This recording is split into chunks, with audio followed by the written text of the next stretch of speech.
Okay, we're going to today learn a little bit inside. We're going to learn from the Sikha from the Rebbe on Dvar Malchus, Tavshin Nun Beis, 1992, Parshas Terumah. And as we know, most years it comes out that the Parsha of Terumah will fall right next to the month of Adar. And we're right now, no exception to the rule. We're very close to the month of Adar, and indeed, Adar falls out in the month of Parshas, in the Parsha of Shabbos Terumah. And as we know, the famous words of the Shalah HaKodesh, that everything that happens in this world, the timing when things happen is not by coincidence, and there's an absolute connection to the general time and the Parsha of the week. There's always a connection, and we know when we're thinking about Parsha, the month of Adar is the month of happiness, and the famous Gemara in the very beginning of the Gemara Tainus, it says that when Adar comes in, we add in Simcha, Kishenichnas Marvin b'Simcha, right? And the whole statement actually is Kishenichnas Av Matin b'Simcha. And actually says like this: Keshem shemenichnas Av Matin b'Simcha, just like when Av, the month of which the Horban of the destruction of the temple took place, and in the second temple also, we decrease in Simcha. So too Kishenichnas Adar. So too when Adar comes in, we are Marvin b'Simcha. We add in Simcha. And a diuk from the Rebbe, we find that why are we comparing the two? Just like we have to be sad in Av, so too we need to be happy in Adar. Why are we comparing the two? Because ultimately the transformation of Av has a connection with the month of Adar. The transformation, or the epitome of sadness, which is in the month of Av, is rectified and fixed in the month of Adar through joy. Right? And that's really the ultimate purpose, is to transform sadness or bad things into positive things. That's the goal. It's not just to counterbalance it or to fight it, but actually to transform it. And that's why this whole statement of just, the idea of being happy in the month of Adar is actually mentioned in the Gemara Tainus. Gemara Tainus represents the idea of fasting, sadness, when the Jewish people need to fast, when they need to make decrees and all type. But yet we have this very happy statement of how happy we need to be in Adar, and it's flat right in that little statement by how sad you need to be in Av. Because as we know, the greatest thing is to take, and this is explained in Chassidus, that the greatest, it says as follows: it says the greatest type of chefs is when they can take a food which seemingly does not have the natural taste that it would be tasty, and they're able to find the taste, to bring out the tastiness of that food. Where is this? It says in Chassidus, but it's true. In other words, when you take some, like say, a bitter food and you turn it into a sweet food, and not because you're just sugarcoating it, and falsify, your fakeness. It's real because you're able to find the right way to bring out the true intention of what the food was ultimately created for. Then that's the highest, that's the best way of cooking. So too, it's the best thing in life is when we take our darkness times and we actually can find a way to transform and find the goodness within it, and take that bad itself turns into good. That's the greatest simcha that we can do. It's greater than just being ultimately with direct simcha without any, transformation process. That's what Hashem also wants from us in this world, right? Now, when we come to the Parsha this week of Terumah, we find that Hashem commands us with different, he demands from us to make for him a mikdash. He says that everyone has to dedicate from their hearts, tikhu es trumasi, take my offering, make offerings for me. And then you have the famous argument of how many dedications there needed to be. Was there 13 objects or was there 15? It's actually an argument in the Mefarshim, in the Chumash. But what we see from here is that there's a very fascinating question which all the commentaries have a difficulty on, which is the order of why the very first thing, what exactly is the order based on? Let's look at some of them. It says, take my truma, in the very beginning of the second pasuk in the parsha. Zahav, chesed v'nechoshes, gold, silver, and copper. Sounds okay, maybe you're starting from top to bottom. But then, utchelis vargaman. Then it says tchelis, which was the turquoise blue dye, and argaman, which was more of a red color. Purple. I'm sorry. Yeah, it was purple. Yeah, we make mistakes.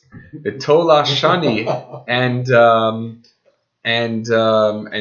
tola shani is from a crimson wool, but it's like from a worm. And here, and again, and sheish and izim. Look, the truth is that this is what complicates everything. The commentaries have a big difficulty with this. Why? Because maybe in the beginning we wanted to take, the most valuable, and then maybe go down the list. But it's not the case. We know that tchelis was not so common by everybody, and tchelis is worth a lot more than copper. And even if you want to go to the very end, by the way, some commentaries also point out that there's basically sets of things. Like first it talks about metallics, then it goes into types of materials, then it goes into skins of, the skins of animals. Or as elim adamim. Adamim was a certain type of animal which used to exist for only a short amount of time, just in times of the Mishkan, and then it became extinct. So, and then atzeshitim, the cedar wood, and then it goes back into olives for the oil, and the katoris, which were various types of stuff that grew from the ground. And then at the end, it goes into the stones. The avnei shoam and the avnei miluyim le'ifod v'lechoshen. The Torah is the same stuff we read in Korbanos, the ingredients of the different incense. So katoris samim, Rashi here tells us, it doesn't even specify exactly which katoris samim they were. I don't know which ones at the moment they were. It does not specify. But at the very end, when it says that Avnei Shom and Avnei Mulum, there are many commentaries who want to say that they were actually physically more valuable and more expensive than the order of gold.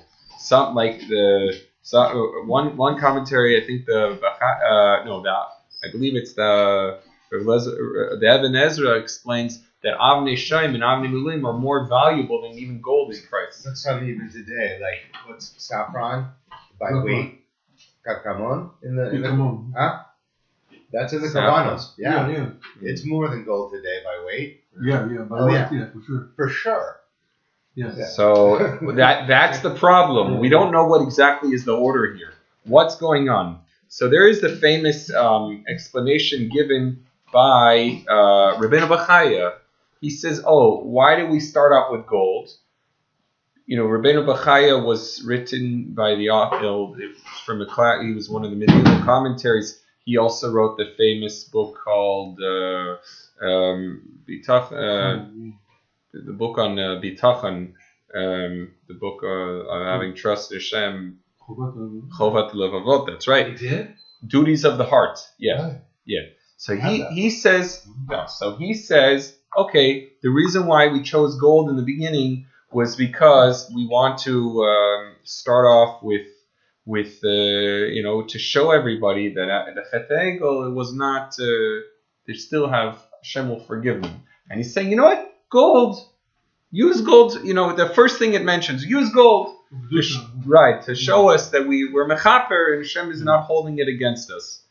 And that's also, by the Karbanis also, when it says that we bring cars, it says, okay, bring par, bring all the, the cow, bring that as an offering. And there's other reasons, why perhaps that are offered. But the truth is that still doesn't 100% answer the question, because then we still need to figure out the order of why each thing is chosen in the way it is. So in the Sikha from the Sikha of Nun Beis, the Rebbe goes on to explain that when we think about the order, we really have to come down to understanding a bigger question. How is it possible that anybody, a Jewish person, are able to bring down the Kedusha into a place, a physical place. Who built the Mishkan? Who built it? Bezalel designed it. But ultimately, everybody's dedications, everyone's dedications were a part in making it happen. So ultimately, it wasn't Moshe's specific edifice. It wasn't Bezalel's edifice. It was shaykh to every single person. Indeed, the Rambam rules, similarly, when it comes to building the base of Mikdash, that it's an obligation on all of us collectively. Yes, it's true. There's certain, like Shlomo HaMelech actually built the first one, and later on, when it was the second, there was criteria how it can be built, etc. It's not able to be built at nighttime. It was, and there's various rules that apply to the building of it. However, ultimately, the building of the Mishkan and the Beis HaMikdash is a collaborative project that is shayach, that is applicable to every single Jewish person in the world, man, women, and child. And therefore, the question ultimately is, as it actually says in the Navi, how is it possible to bring so much holiness into a physical place? This is the question. How can we bring down all the Shamayim, Ushmishim, Lo Yichal Lucha that says in the Navi, that the heavens can't even hold Hashem, but yet a physical edifice can hold Hashem? How is that possible? And yet, when we think about it, who's the ones that are building the Mishkan? Any single person has the ability to do it. So we see from here that it's the most amazing thing is that everybody's able to do it. Everyone has a connection and a portion in the building of the Mishkan, and yet even the heavens are not able to hold Hashem, but yet we collectively are able to bring down and draw down the Shekhinah. And the reason, so the question is, how is it possible that we're all able to do it? The reason is because the inner part of every Jewish person has in them a tremendously high neshama. Maybe in chitzonius, externally, it doesn't appear. You might not see it at all in that person, the holiness that they have in them. But deep down, every person has in them this tremendous holiness. And this is hinted with the idea of why the Mishkan starts off. The very, very first thing is Zahav. Zahav is gold. We're not necessarily putting the order in a way where we're talking about most commonly given things to less commonly, because we know that they use more silver and copper in Mishkan than they use gold. And we're not necessarily talking about things which were per se the most valuable, but what we were saying that everybody did have, we know that everyone did have some gold, because when it says that Bnei Yisrael left Mitzrayim, they got all the gold in the world. Everyone had some gold. Some had more, some had less. The ones who were very wealthy had a lot more gold. But everyone had some gold. Not everyone had Avnei Miluim. Not everyone had even Tchelis, the blue turquoise garments. But what we had was everyone had some gold. And when it came to the dedications, everyone gave up gold. The very first and foremost thing that came from everyone was Zahav. And we know that's to show the generosity of the Jewish people. That how is it possible that the Jewish people are able to draw down the Shekhinah so low into a physical place which even the heavens can't hold within them? This is because that deep down every Jewish person is gold.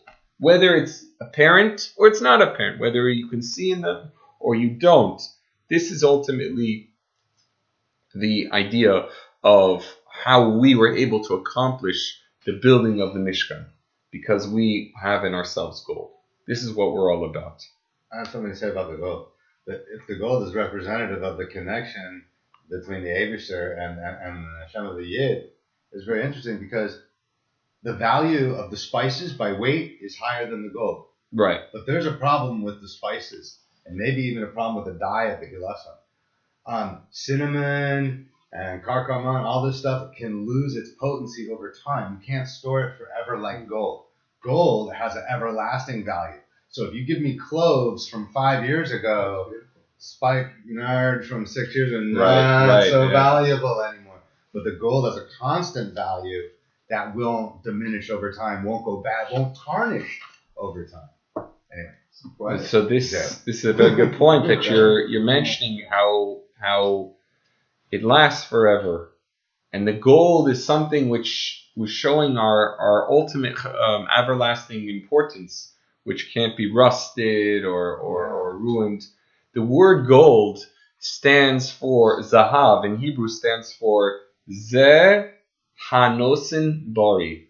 This one who gives healthy, a healthy giver. This is the idea of gold, and that every Jewish person has in themselves this idea of ze hanosin bori, whether in the physical sense and in the spiritual sense as well. Now, what I wanted to do, we're going to maybe learn a little bit inside the Sikha. I'll just read a bit of it outside. So I was going to go towards the end of the Sikha. And we're going to go to Sif Yud Aleph. Anybody see it? I don't know, different books, each one has different page numbers, but I'll read it out and translate it. Okay, what do we learn from all of this? Says the Rebbe. L'chol Rosh, number one, we learn from here, HaKadosh Baruch Hu, Posek b'Torah Dosha, that Hashem rules in His holy Torah, which is the everlasting Torah, for all generations, so that every single Jewish person is connected, number one, to gold. We're all the golden stars, and simply that every single Jewish person needs to be wealthy. Very interesting. One of the lessons the Rebbe says in the Sikha is that we should try to be rich, and it should be that we're wealthy in a spiritual sense and even in a physical sense. Ashiris bepashtus mamish, literally rich. More than this, not only does it need to be that this is the case, rather that every single person, every single Jewish person has the idea of ashiris. They have the idea of wealth. And even if it's not revealed by them, the only thing is that sometimes it's revealed and sometimes it's not yet revealed. So even if it's not revealed, this is not because it doesn't exist, the idea of the wealth by them. I'm just giving a free translation. We're not reading all the Hebrew words. You can follow probably where we are in the Hebrew, but that a Jewish person needs to reveal it through their service. They have it, it exists, and they need to reveal their wealth. And on the contrary, through this that we reveal it from the darkness, this makes a transformation of the light that comes from the darkness. So if it comes along and we'll ask ourselves, I'm not being matzliach, things are not working out. The Rebbe comes and tells us, you have in yourselves, everybody has in yourselves the ability to be wealthy, physically and spiritually. And if you don't see it, you need to reveal it. Why? Because Hashem had made this Hashem paskin this in the Torah. Hashem says that Hashem demands from every single person gold. We have in ourselves this already. And we have to add in this blessing of tagvura sachayis, of extra vitality that will be in ultimate blessings, till we're transforming all this to holiness, and that we're going to show in the world that we will fill in the world the knowledge of Hashem like how the water beds fill the ocean bank. And how much more so in our generation, the Dor HaAchar and the Golus, the Dor HaRishon Negula, the last generation of Golus and the first generation of redemption. La'achar shesaymu hakol, after we finished everything, and we need only to Kabbalas b'nei Mashiach tzidkeinu b'poel, to just receive Mashiach in actuality. V'adei shakadosh baruch hu mevar kol echad v'echad v'yisrael, Hashem certainly blesses every Jewish person, ba'ashiris b'zal v'gashmis ruchnis, more than in the verse before. Because when we look in previous generations, the Jewish people were constantly running around. They couldn't stay in one place without having their stuff stolen. I read in a book from Beryl Wine where he says, and he tells over about Spanish Inquisition. There was a Catholic priest who was telling over how just the events that he saw. He says a Jewish person had a villa, a mansion, and they had to leave 1492, and they would sell an entire villa with everything in it for one donkey if they were lucky. Right. And they just had to flee for their lives, and just this how things were never stable. And the Rebbe says that in the generation before the Gula, right, so the generation that will come the Gula, so we have extra blessings to actually have wealth unlike ever before. Till the extent, as it says, like how we left Egypt, Ki made Seiskam Eretz Yisrael, like the days we left Egypt. So how do we leave Egypt? We left Egypt on a good note. We didn't leave Egypt, just getting out of there, survivors. The Rebbe would always, just after the Holocaust, when the Rebbe's brother was shot and killed during the Holocaust, the Rebbe had many relatives who were killed during the Holocaust. And many Hasidim, that were sent by the Friedrich Rebbe on Shlichus were killed by the Nazis and by the KGB and etc. So the Rebbe would have been definitely should have been one of those to champion the idea of the Holocaust and how we're, but the Rebbe would always stress how we are not victims, we are survivors. And there's a big difference between being a victim and being a survivor. A survivor builds. A victim never really builds and never gets out of the problems that they went through. And the Rebbe would focus always how after the Holocaust, even though it's tragic, absolutely tragic as it was, our goal and what we need to do is defeat the war of all the enemies that we had with us, which is to build and grow and to constantly build. As we know, the famous story with Elie Wiesel, where he didn't want to get married after the Holocaust. His family was killed.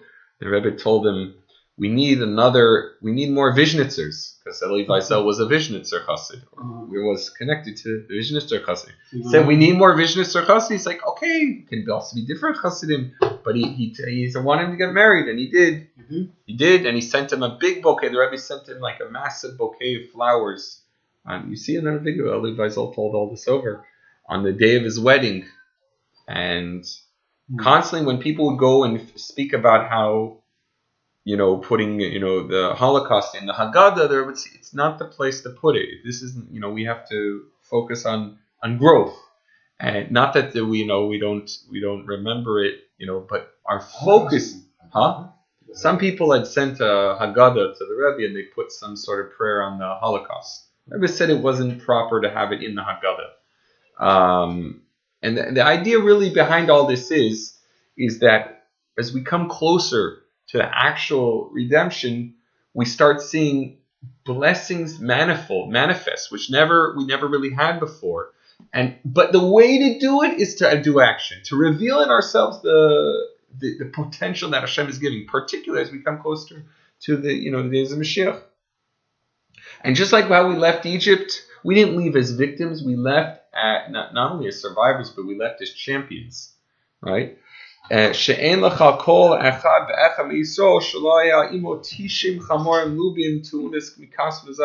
Gemara says that any Jew that left Egypt, they left with a tremendous amount of gold. As it says, that donkeys that were full of gold and silver. And from here we have the lesson that a Jewish person needs to, I'm just giving you a free translation, lishtadel, to be asher b'poil. Wow. We have to make it a point of trying to be rich. To be rich. Literally. B'chol ha'inyanim, in all aspects. Spiritually, physically. Matchel mashiris bruchins. Let's start first with being rich and spiritually. Ein asher la b'das. There is no rich person unless they have knowledge of Torah, because this is the highest form of wealth. To be asher, b'Torah mitzvahs, wealthy in Torah and mitzvahs, until also ashiris begashmius, even rich physically. Bechdei, and why? Why do we need to be rich? Just to be rich? To be rich in order l'kayim Torah u'mitzvahs b'menuchas ha'nefesh u'menuchas ha'guf. To be able to fulfill Torah mitzvahs with tranquility. If you're not, the Gemara says in Bava Metzia that fights in the home come because when you don't have money. It doesn't have to be only from that. But that's one of the what's one of the reasons of fights, and comes along here. The Rebbe is telling us we need to be rich because that's the way to live a Jew in the highest, easiest fashion. You're wealthy, you're able to fulfill Torah and mitzvahs behiddur. Oh yeah, he was able to have any type of vegetable, fruit at any time in the season of the year, even before they had flights. He would put gold in front of him when he studied. Right.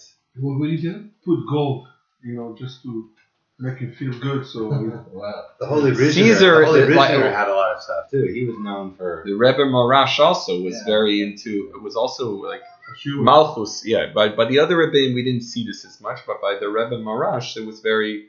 He also lived very, proper.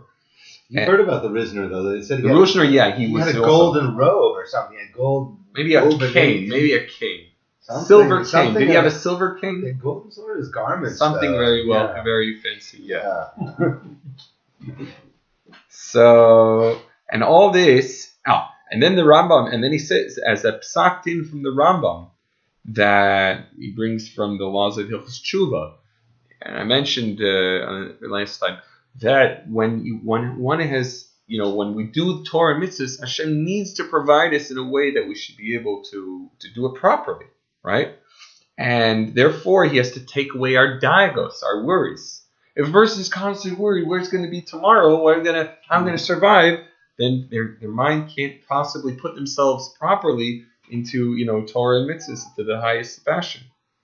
And I've been learning a little Jewish history these days, and interestingly find that it was they say the golden era of the Spanish golden era. If you look historically, the Sephardim produced a tremendous amount of Talmidei Chachamim in the golden era, and then basically later after the Shulchan Aruch times, 16, 17, 1800, their Chachamim were much less. And it was Dafka the Ashkenazim who produced bigger Talmidei Chacham in the later centuries until now it started to even out again because between Ashkenaz and Sephardim. But the reason why there was the golden Spanish era where all the Talmidei Chacham, tremendous Talmidei Chacham from the Sephardim was because they were okay, Begashmis, they were doing better, so they produced the Rashba, they produced the Barbanel, they produced the Rambam, the Ramban, they produced the Tashbetz. I could go on and on, but the great Gedolei Yisrael, the Rif, the Kavatz, the Rif, Rabbeinu Al-Alfasi. You could go on and on of all the great Sephardim, because that was when they were doing better off. And then when they started, having a problem with Parnassa, there were not as many of them being produced at that for a couple hundred years. There were, but it was much less than comparatively how it was before. Do you know if the Jews in Provence, France, were doing well? So there was a lot of big, the Balei Tosas, many of them came from there. Right. So there probably was, Rashi was wealthy. Rashi was very wealthy. He had no wine vineyards. He was Rashi's father was very wealthy also. Alsatian region? The whole story with Rashi. France and Germany. Yeah, Alsatian area, isn't it? That's a wine. There were, and this is despite all the persecutions. There was almost no time in which there weren't persecutions, but ultimately, when there was wealth, there was more Torah. This isn't generally the way how it worked. And says the Rebbe here, and specifically, and we're able then to give more tzedakah and fulfill mitzvahs more behiddur.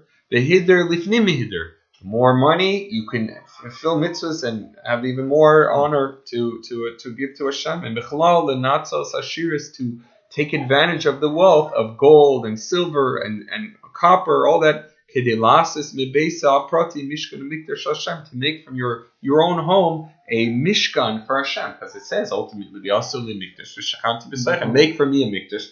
Make for me a mikdash in your own home, and I will dwell in it. More than.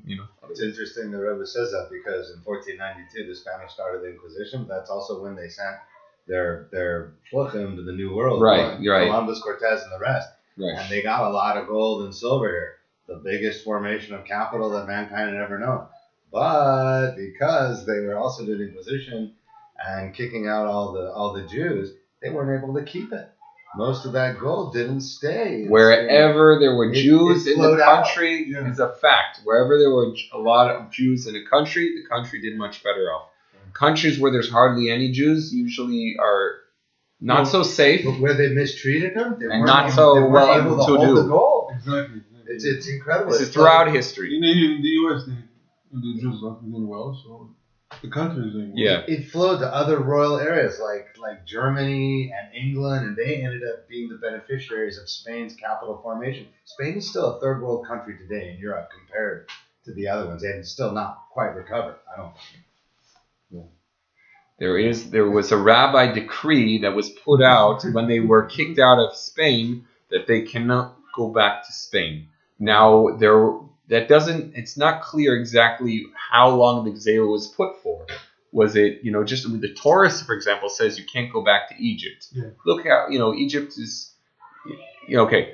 There were communities that went back to Egypt in certain times, definitely. Rambam and Radbaz, Shita Mukobet, there's a lot. But it depends on the very situation. But in general, there was a good amount of time where there was no Jews in Spain.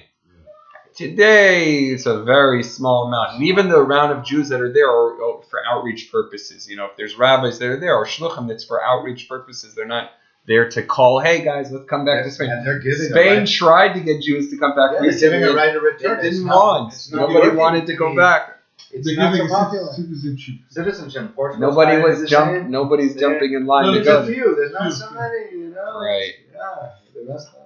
So, bottom line is that all this is that we should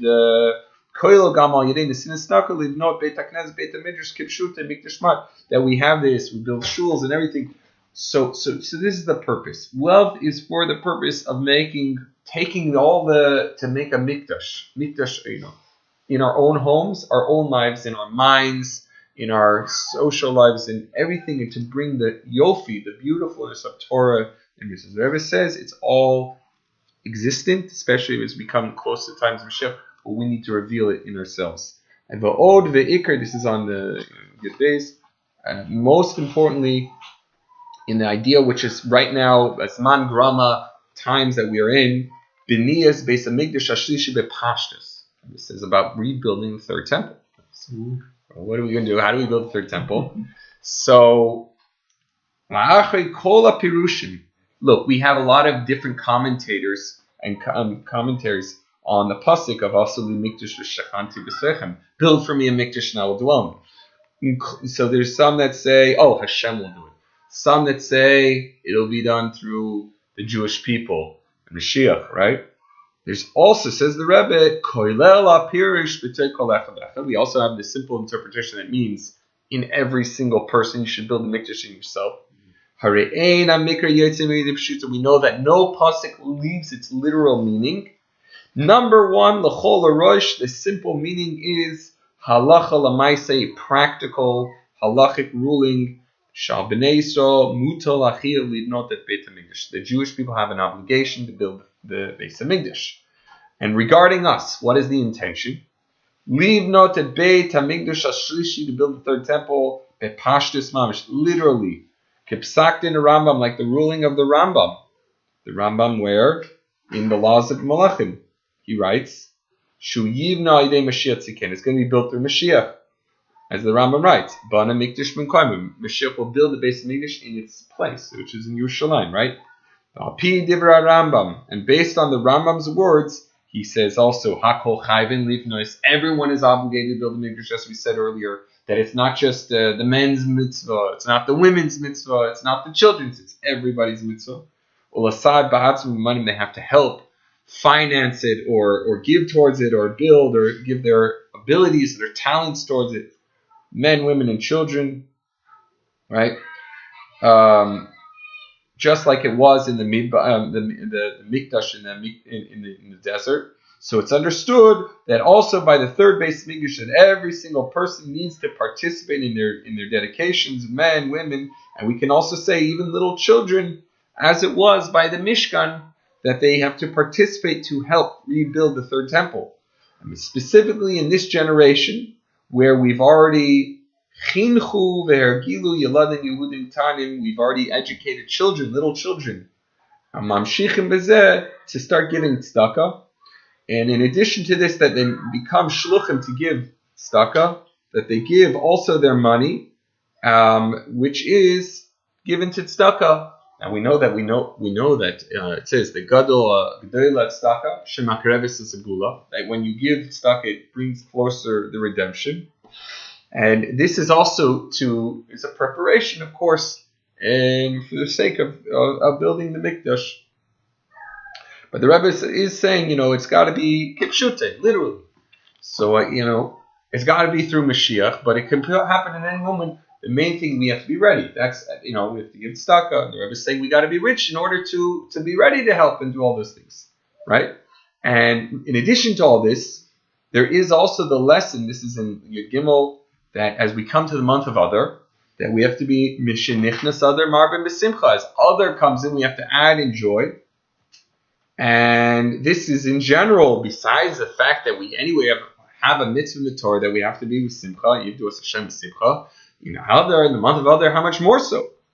And as the Psak Din, as the halachic ruling from the Ramah, in the very end of the Shulchan Aruch of Orach Chaim, he writes that Tov Leiv Mishta Tamid. It is good for the heart to constantly be happy, not just happy on a holiday here and a holiday there, or only in the month of Adar, but it's good for the heart to be happy all the time. The what? What did you say? The weed. The weed. Oh, in LA. In LA. Yeah. In LA. It's crazy. So. You smell it everywhere. You stick, In the cars and you're seeing at the light. Yeah. The Rebbe spoke about how Adar in that year was 2 months, and how 60 days of Adar means it's a tremendous amount of joy, because the Rebbe also brought a ruling that when you have 60, you can nullify bad things, right? If you have 60 pieces of meat, no pieces, let's say a pot that was size 60 the amount of time of a drop of milk, that when it would be batal b'shishim. So the Rebbe was saying that one needs to add in simcha to nullify the bad things that can come out in the month. And in general, we found this, that many times the Rebbe would say to negate a bad thing, it's through simcha. We know that simcha is parah together. Simcha breaks through all bad boundaries. Okay? And then came along, let's go to the very end of this sikha. We're going to go now to Sif Yud Dalid. It's interesting because you really can tell here from the sikha and also in the Shabbos, the unedited part, the Rebbe was speaking also about how something possibly bad can happen. We have to try to negate it with simcha. Okay. There were some things that happened in that month, but it could have been much worse. That's also. So the Rebbe had a stroke in the month of Adar that year. It could very well be, and we know Rabbi Haman plotted an Adar. He plotted to kill the Jews. That's true. It's interesting. Moshe Rabbeinu died in Adar. Right. It says he was born and he died. No, Haman didn't know. That's why Haman chose that. Moshe Rabbeinu. Right? I'm just saying. Just on Stama, behind the scenes of the Sikha, when the Rebbe had the stroke in Adar, Chav Zayin Adar, so Label Groner communicated to the Hasidim after the Rebbe's stroke. The Rebbe was telling them they need to continue to dance and be besimcha, and this helps that helps the Rebbe. The Rebbe was saying it helps. So they had dancing in 770, 60 days of those 2 months. The Rebbe's instructions until today, in 770 they have dancing every night on the night on others. If it's 2 months, 30 days. Oh, okay. Then let's go to the very end of the Sikha. V'yi ratzin, and may it be shahosafa v'riba b'simcha, by adding in joy, he tifrutz kfaras kol agdar, and it should break through all of the boundaries, including from the boundaries, the last boundaries that we have, which remain of Golus, and to transform them l'toy v'dusha. Take the boundaries and don't just negate the boundaries, transform the boundaries into kedusha. And mainly to break for all of the gedarim, all of the boundaries of the rega achron of Golus, the last moments of exile. that this will be done already. It'll turn into the Rega Harishon of Gula. From the transformation of the last, you can turn Gullus, the last moments, into Gula, into redemption, which will come through our actions, our Maisenu, Vavadisenu, through our actions and our good deeds, and specifically with Simcha. I've been constantly stressing in here about how important it is to have Simcha. Specifically through the avodah of Nashim Tzidkanis, of righteous women in the Jewish people. Shebizchutam tava gula. With the merit of the righteous women will come the gula. Just like we know that happened when they left Egypt, it was with the schut of the righteous women. Keshem shai begulas Mitzrayim, as it was by the gula of Mitzrayim, and the Gemara Sota elaborates on this in Daf Yud Aleph. And specifically, Nashim Tzidkanis Shinasafu Leisata Al Kiddush Hashem. The Rebbe was talking about the unfortunate. There was a terrible tragedy, which there was a woman. I know her son. It was Mrs. Lapine. She was a Kohen, and her husband was a Kohen. I don't know. Was she a Kohen? She was married to a Kohen, and unfortunately, there was someone who broke into the house to rape her. And she died. She was killed in the act. She tried to fight and resist, and as a result, he managed to kill her because she was resisting too much. And the Rebbe said was mentioning this tragedy. It was mentioning Befrat, and she has a son today. I know one of their sons, Avremi. He's a shliach in a campus on state of, I think in Michigan. I believe Michigan. And specifically women, that righteous women that Hashem unfortunately passed away on a Kiddush Hashem, Rahman al-Tzlan, God forbid, through their merit, this is to tip the scales towards redemption. For any remaining thing, whatever needs to be done, it should have already been done by now. And V'hi Ratzon, and may it be Hashem's will, that this will be the last tragedy, and on this idea of passing away in general. And from now onwards, it should be only Arichas Yamim, long life, and Shanim Toivus, good life, good years, for every single Jewish person, in general, men, women, and children, from health, Befrat, Bari Mazli, a healthy mazel. A mazel, the idea that we should have a healthy, good mazel, good luck. And I don't know if it's luck exactly, but we have good tides. B'chodesh Adar, in the month of Adar, Brius, Begashmis, Ruchnis, we have health in physical and spiritual. Till we go on without any interruption to Chaim Nitzchin. In other words, I was saying that all of this, when we have the redemption, should be, when we have the redemption, we're going to live forever. So we should go right into this without unnecessarily anyone else passing, with the Gula, Amitis Hashem, with the final redemption. And this merit should stand for every single Jewish person. The Rebbe is again referring to this woman that passed on, who was killed on Kiddush Hashem, for her and herself. Of course, there should be the resurrection of the dead, and they should all, of course, come back. But Tumuras Kolzeh, and in place of all this, Hashem should also be able to give us joy in our faces. That we should have smile, we should have songs, and specifically that through this, it'll be a preparation. That we should be joyous now, like how we'll be, similar to how we'll be by the redemption. Through fulfilling mitzvahs, and specifically through the mitzvah of tefillin, where it says on it, Shebadach Tuva, that it makes a person very happy. So the Rebbe is also telling us about how we should be extra careful. The mitzvah of tefillin is a happy mitzvah. There are some mitzvahs which are average mitzvahs, not necessarily connected to simcha, but tefillin, the Gemara tells us, is a mitzvah that has to do with joy. So we should be careful and add more into that. And specifically in this generation, it says of my father-in-law, Friedrich Rebbe, the leader of the generation, that his name was Yosef Yitzchak. That this hints on the idea of Hosafa, who Yosef means adding, Yosef, adding, And Yitzchak is the idea of laughter and happiness and simcha. And all of Bnei Yisrael were at the very, very end. B'nareinu, b'zkenenu, b'neinu, b'noisenu, our children, the all elders, and the boys and the girls.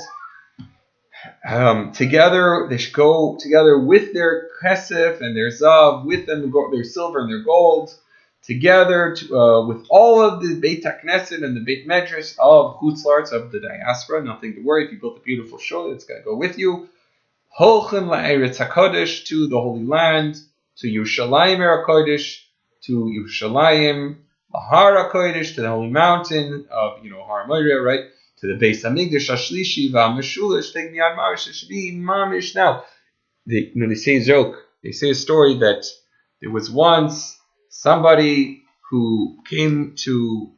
There was a Maggid who came to the town, and he was telling how everybody has to be ready for Mashiach, and they have to get ready. And someone went and he complained, and he asked, "What will be?" He complained to his wife, "What's going to be?" When Mashiach comes, what'll be with all my wealth? Are we going to lose it? Right? What we're going to lose all our wealth? So that was what he was most worried about. So how's the end go? Remind me. So they said, I can't remember the end. Oh, so just like you had, so the person was so worried that he's going to lose all his wealth. So he said, Hashem saved us from all the previous terrible disasters. Hashem, so I guess the wife or husband, I don't know which, probably is the husband. He's like, Hashem can also save us from Mashiach as well. So we shouldn't have to lose our life. I was saying, no, Hashem, of course. I was saying, no.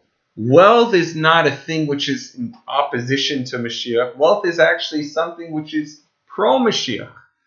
And it's not something we're going to lose. We're going to bring it with us. But the focus of wealth is not because to be wealthy for that sake. The focus of wealth is for the sake of being able to fulfill Torah and mitzvahs and to give more tzedakah. And if that's our if that's our focus, like we see in the parsha, that every yid is gold and every Jew, the very first thing is that nice and bright that they get gold. So then ultimately it's a very good thing. And it's a very positive thing, and Hashem promises it to us, and all we need to do is reveal it together with the Gula. Should be